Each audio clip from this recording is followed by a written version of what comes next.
ഒരു പഴയ സംഭവത്തോടെ ഇന്നത്തെ സെയിലിംഗ് കമൻട്രി ആരംഭിക്കാം.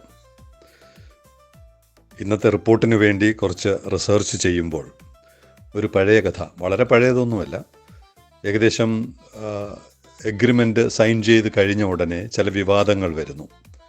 CAGയുടെ ഇടപെടൽ വരുന്നു. ആ സമയത്ത് ഒരു ലൈവിൽ, ചാനൽ ഏതാണെന്ന് ഓർമ്മയില്ല, ഒരു ലൈവിൽ പങ്കെടുക്കുമ്പോൾ മന്ത്രിയുണ്ട്, അന്നത്തെ മന്ത്രി ശ്രീ K. ബാബു. അദ്ദേഹം എതിർവശത്ത് സംസാരിക്കുന്നുണ്ട് പോർട്ടിൻ്റെ പ്രവർത്തനങ്ങളെക്കുറിച്ച്. അപ്പോൾ കുറേ കാര്യങ്ങൾ സംസാരിച്ച് വലിയ ബഹളമായി കഴിഞ്ഞപ്പോൾ ഞാനൊരു കാര്യം ചോദിച്ചു. ദയവ് ചെയ്ത് നിങ്ങൾ ഈ തുറമുഖം കൊണ്ട് എത്ര തൊഴിലാണ് സൃഷ്ടിക്കാൻ പോകുന്നത്? നാട്ടുകാർക്ക് അതാണ് അറിയേണ്ടത്. എത്ര തൊഴിലവസരങ്ങളാണ് വിഴിഞ്ഞം പദ്ധതിയിലൂടെ ഇവിടെ സൃഷ്ടിക്കാൻ പോകുന്നത്? ഇപ്പോൾ പുള്ളിക്ക് ഭയങ്കര രോഷമായി. മൈക്കൊക്കെ ഊരി എറിഞ്ഞിട്ട് ഞാൻ നിങ്ങളെപ്പോലെ ഒരു സാമ്പത്തിക വിദഗ്ധനൊന്നുമല്ല എന്ന് പറഞ്ഞുകൊണ്ട് അദ്ദേഹം ചർച്ചയിൽ നിന്ന് ഇറങ്ങിപ്പോയി. ലൈവായിട്ട് ജനങ്ങളിതൊക്കെ കണ്ടു കാണും. ഇതെനിക്ക് ഓർമ്മ വന്നത് മഹാരാഷ്ട്രയിൽ JNPTയുടെ എക്സ്പാൻഷനുമായി ബന്ധപ്പെട്ട് അതിൻ്റെ ചെയർമാൻ ഉന്മേഷ് വാഗ് അദ്ദേഹം പറയുന്ന ചില കാര്യങ്ങളാണ്. അപ്പോൾ കൃത്യമായും ഒരു പ്രോജക്റ്റുമായി ബന്ധപ്പെട്ട് എന്താണ് ജനങ്ങളുടെ ആഗ്രഹം, എന്താണ് നമ്മൾ ഡെലിവറി ചെയ്യേണ്ടത് തുടങ്ങിയ കാര്യങ്ങൾ ബോധ്യമുള്ളവർ അതാണ് സംസാരിക്കുന്നത്. അതിനെക്കുറിച്ച് യാതൊരു ബോധ്യവുമില്ലാത്തവർ ഇതുപോലെ ഇറങ്ങിപ്പോകും, വാക്കൗട്ട് നടത്തും. അസംബ്ലിയിൽ വാക്കൗട്ട് നടത്തുന്നത് പോലെ ജനങ്ങളുടെ മുമ്പിൽ നിന്നും വാക്കൗട്ട് നടത്തും. Jawaharlal Nehru port expansion to begin by April 2025 create 10 lakh jobs in next 10 years. Unmesh Wagh, chairperson. 10 ലക്ഷം ജോലിയാണ്. 10 ലക്ഷം ജോലി അവർ പോർട്ടുമായി ബന്ധപ്പെട്ട് ഉണ്ടാക്കും, അതിനുള്ള അവസരമുണ്ടാക്കും എന്നവർക്ക് പറയുവാനുള്ള ധൈര്യമുണ്ട്. ഇന്ന് വരെ ഈ പ്രോജക്റ്റുമായി ബന്ധപ്പെട്ട് സർക്കാരുകൾ മാറി മാറി വന്നിട്ടും ഒരാൾക്ക് പോലും എത്ര തൊഴിലവസരമുണ്ടാക്കാൻ പറ്റും എന്നുള്ളതിനെക്കുറിച്ച് ഒരു ധാരണയുമില്ല. അങ്ങനെ ഒരു ഉറപ്പും ജനങ്ങൾക്ക് ഇതുവരെ നൽകിയിട്ടില്ല. Stating that the future of Maharashtra will be in Palghar, chairman said the expansion of the port will begin by April 2025 and will be completed by 2029. JNPTയുടെ എക്സ്പാൻഷനെ കുറിച്ചാണ് പറയുന്നത്. പുതിയത് പൽഗാർ എന്ന് പറയുന്ന പ്രദേശമാണ് അവർ ലക്ഷ്യം വയ്ക്കുന്നത്. ഇപ്പോൾ ഉള്ളത് നവശേവ എന്ന് പറയുന്ന 2 ഗ്രാമങ്ങളിൽ നിന്നാണ് ഈ പ്രൊജക്റ്റ് JNPT ഡെവലപ്പ് ചെയ്തതെങ്കിൽ അടുത്ത എക്സ്പാൻഷന് വേണ്ടിയുള്ള ഒരു സ്ഥലം കണ്ടുപിടിച്ചിരിക്കുന്നത് പൽഗാർ എന്ന് പറയുന്ന സ്ഥലത്താണ്.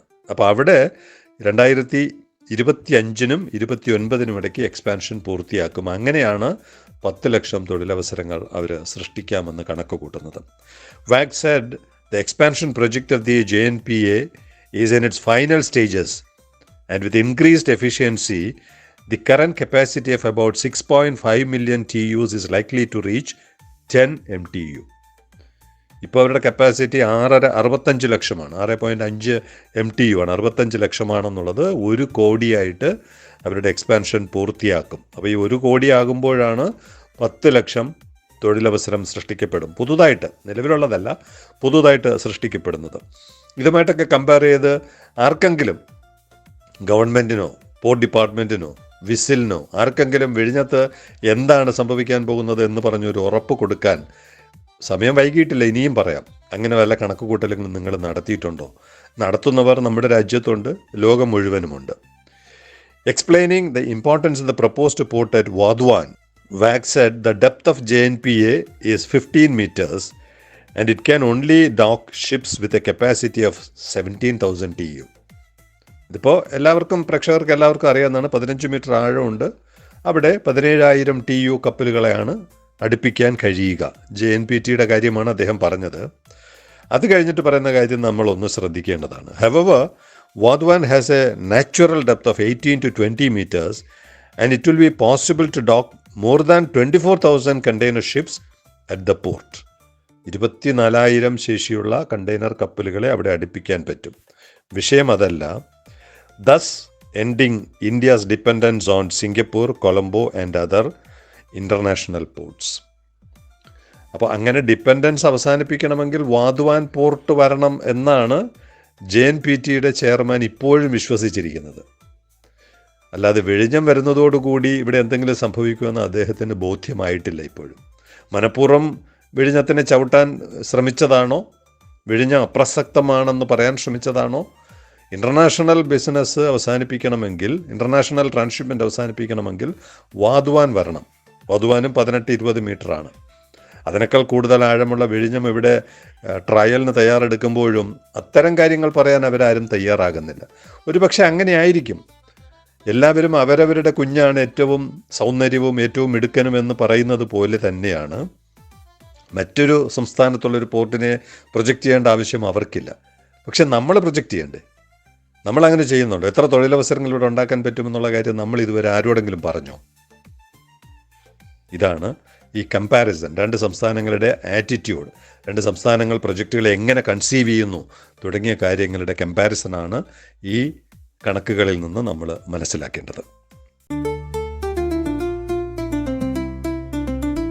ഇന്നത്തെ ട്രാക്കിംഗ് ന്യൂസിൽ ഷൻഹുവ 34, അതാണ് നമ്മളിപ്പോൾ പ്രതീക്ഷിച്ചിരിക്കുന്ന കപ്പൽ, ഇപ്പോൾ വിയറ്റ്നാമിലെ ഹോജിമിൻ സിറ്റി പിന്നിട്ടിട്ടുണ്ട്. 5 ദിവസങ്ങളും 12 മണിക്കൂറും യാത്ര പിന്നിട്ടു.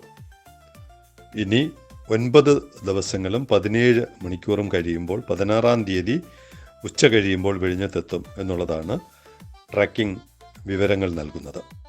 ഇപ്പോൾ 12.6 നോട്ട്സ് വേഗതയിലാണ് ഓടുന്നത്.